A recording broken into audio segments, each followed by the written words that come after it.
Oui, le gouvernement a fait le choix du nucléaire pour l'avenir. Nicole Fontaine, ministre déléguée à l'industrie, devrait l'annoncer demain dans un avant-projet de loi. Une position quasi unique en Europe. L'Allemagne, la Belgique et la Suède ont opté pour l'abandon du nucléaire. L'Espagne investit dans les éoliennes. En France, on parle de l'EPR, le réacteur 3e génération, qui permettra de prolonger la durée de vie des centrales.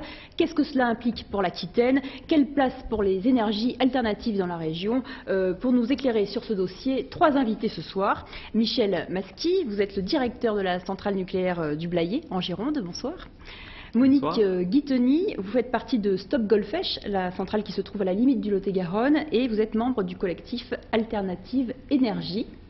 Et puis Jean-Dionis Duséjour, en duplex d'Agen, député UDF du Lot-et-Garonne. Vous êtes spécialiste du volet énergie pour votre parti et vous réclamez un débat sur l'énergie avant toute décision du gouvernement. Première question à vous, Michel Masqui. L'EPR, réacteur 3e génération, vous en pensez quoi ? Alors, je vous remercie de m'avoir invité. Je suis donc responsable des 4 unités de production de la centrale du Blayais. Et vous savez que l'énergie électrique est produite à 80% par du nucléaire en ce moment. Nos centrales ont 20 ans en moyenne.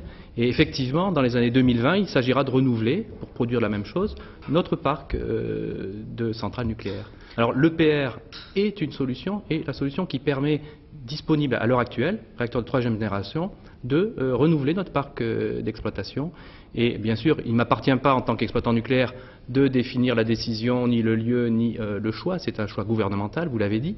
Mais pour nous, en tant qu'industriels et exploitants nucléaires, c'est vrai que cette option nucléaire est un levier intéressant pour notre entreprise. D'accord. Même question, Monique Guiteny, votre position sur ce nouveau réacteur ? Bon, moi ce que je voulais dire, si le nucléaire produit 80% de l'électricité, ce qui est vrai, au niveau global de l'énergie consommée en France, ce n'est que 22%. Donc ça c'est un peu pour sortir de la tête des gens qu'on est pieds et poings liés au nucléaire. Le nucléaire c'est 22% de l'énergie totale consommée en France. Alors pour moi le nucléaire, pour ces 22%, il nous crée des déchets donc pour les générations futures, ce qui est une première dans l'histoire quand même, de laisser des déchets dangereux aux générations qui vont nous succéder, mais pas la prochaine, pendant de nombreuses générations.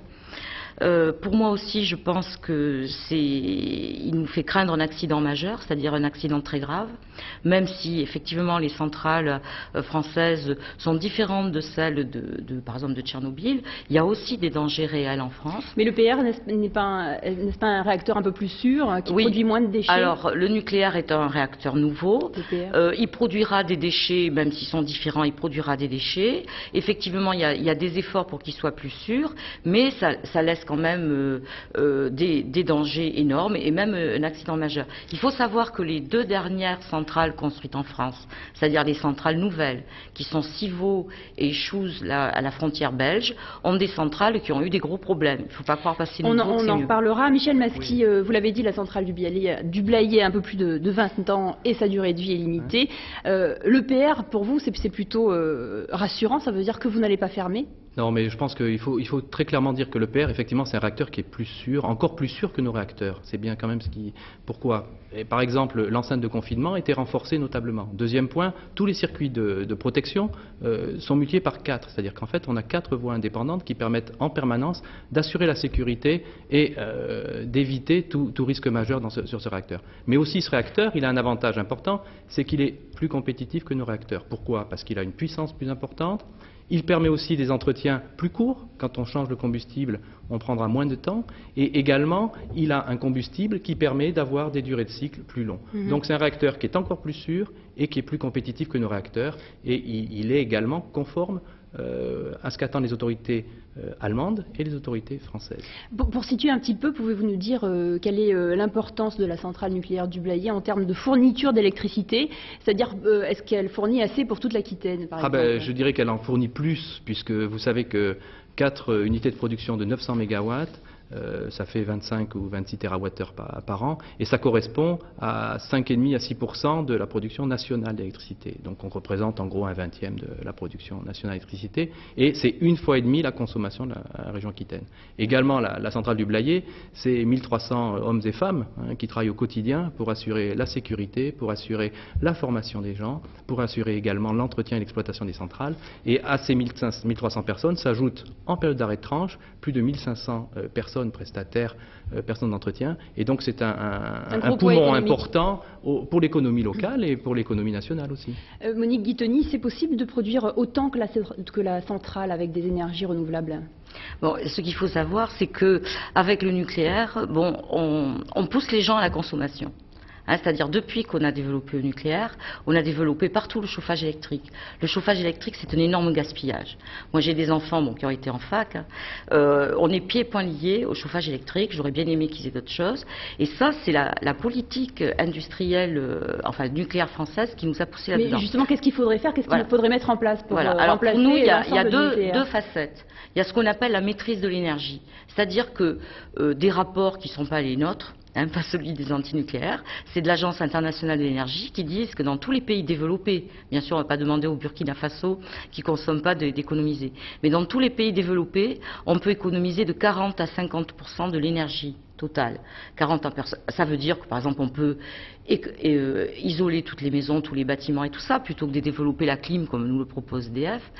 On peut avoir des appareils économes partout. Bon, maintenant tout le monde connaît les ampoules économes, mais on peut avoir des frigos économes. En fait, tous les appareils ménagers peuvent être économes.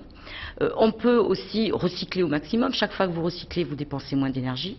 Donc il y a un tas de facettes comme ça. Donc votre solution, c'est 50% d'économie et 50% d'énergie renouvelable? Alors, dans un premier temps, les 50% d'énergie, bien sûr.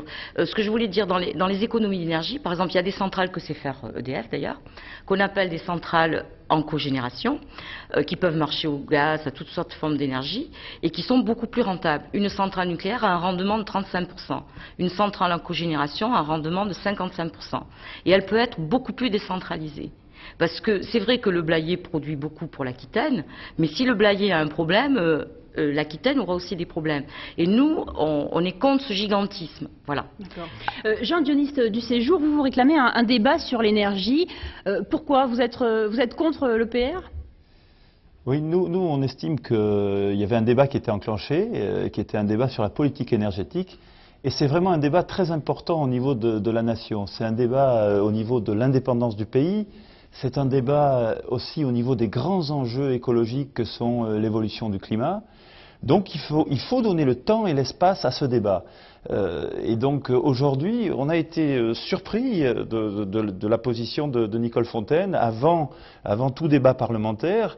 Et nous envoyons un message au gouvernement qui est de dire laissez le débat se développer. Ne craignez pas que la nation en profondeur donc se saisisse de ce débat. Laissez le débat se développer au Parlement, laissez le débat se développer dans les médias, parce que avant de parler du nucléaire, il faut parler d'autre chose.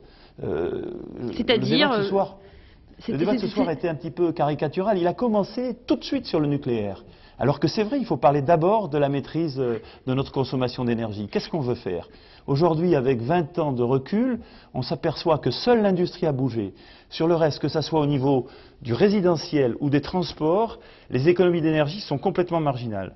Alors aujourd'hui, qu'est-ce que le peuple français veut faire en termes de véritable changement de comportement? Est-ce que vous pensez que la France pourra atteindre l'objectif fixé par l'Europe, c'est-à-dire parvenir à 20% d'énergie renouvelable en 2010? Ça, c'est encore une autre question. Je pense d'abord qu'il faut se poser des questions sur les économies d'énergie de manière très pratique, au niveau de la place de la voiture en ville, de la manière dont on se loge, dont on se chauffe. Est-ce que vous savez par exemple que les ampoules en veille, ça a été dit, c'est l'équivalent pratiquement de un réacteur à temps plein au niveau nucléaire. Alors une fois qu'on aura eu ce débat et qu'on aura pris des choix, ce n'est pas un débat de salon les économies d'énergie, on pourra après effectivement parler de comment on répond à nos besoins au point de vue en énergie. C'est-à-dire que vous êtes pour une solution un petit peu mitigée, tout à fait. un Je mélange. pense qu'il ne faut pas diaboliser la solution nucléaire. Moi, je veux d'ailleurs saluer M. Macchi, que je ne connaissais pas, mais je connaissais bien son homologue de Golfech. Bon, il y a effectivement une filière qui a des avantages et des inconvénients. Et il faut ni la diaboliser, ni nous la peindre trop en rose, quoi. Elle a des avantages au point de vue indépendance énergétique, au point de vue prix du kilowattheure, au point de vue effet de serre. Elle a des inconvénients au point de vue donc risque dissémination au point de vue du danger. Elle a des inconvénients au point de vue déchets. Donc voilà, il faut regarder ça les yeux ouverts, de manière en peuple mature, en peuple raisonnable, et faire des arbitrages. Je vais prendre un arbitrage qui est aujourd'hui, à mon avis, écarté et injustement écarté. On sait que le gaz est le véritable challenger du nucléaire. Il faut que le peuple français, il faut que les députés arbitrent sur à quelle proportion on veut du gaz, à quelle proportion on veut du nucléaire et à quelle proportion on veut des énergies renouvelables. Monique Guittoni, énergie renouvelable et énergie nucléaire peuvent-elles être complémentaires, comme le dit Jean-Denis Dusséjour? Non, ce que nous on constate, c'est que par exemple quand Giscard d'Estaing en 1974 a lancé le premier programme nucléaire, parce que là finalement l'EPR c'est un renouvellement du parc nucléaire, il nous avait aussi parlé du renouvelable. Il a même créé l'ADEME, qui est une agence géniale pour la maîtrise de l'énergie, mais qui a eu toujours un budget dérisoire, que le gouvernement actuel a encore baissé. Alors quand il nous dit qu'il va foncer pour la maîtrise de l'énergie, je trouve dommage qu'il n'ait pas fait depuis 2 ans. Parce que là, le budget a été vraiment dramatiquement baissé. Alors, donc pour moi, si on fait nucléaire et renouvelable, le nucléaire civil a déjà coûté 1000 milliards de francs. Moi, ce que je veux, c'est qu'une bonne fois, on dise, bon, moi je suis pour la sortie du nucléaire le plus vite possible. Mais si on se place dans un discours, disons, réformiste, une bonne fois, l'argent qu'on veut mettre dans l'EPR, on le met dans le renouvelable et la maîtrise de l'énergie. On fait un pari. Massy. On fait un pari. Non, mais je pense que c'est vrai que la réflexion sur les différentes sources d'énergie, c'est aussi la préoccupation que l'on a, nous, côté EDF. Et il faut savoir quand même que EDF est le premier producteur européen d'énergie renouvelable.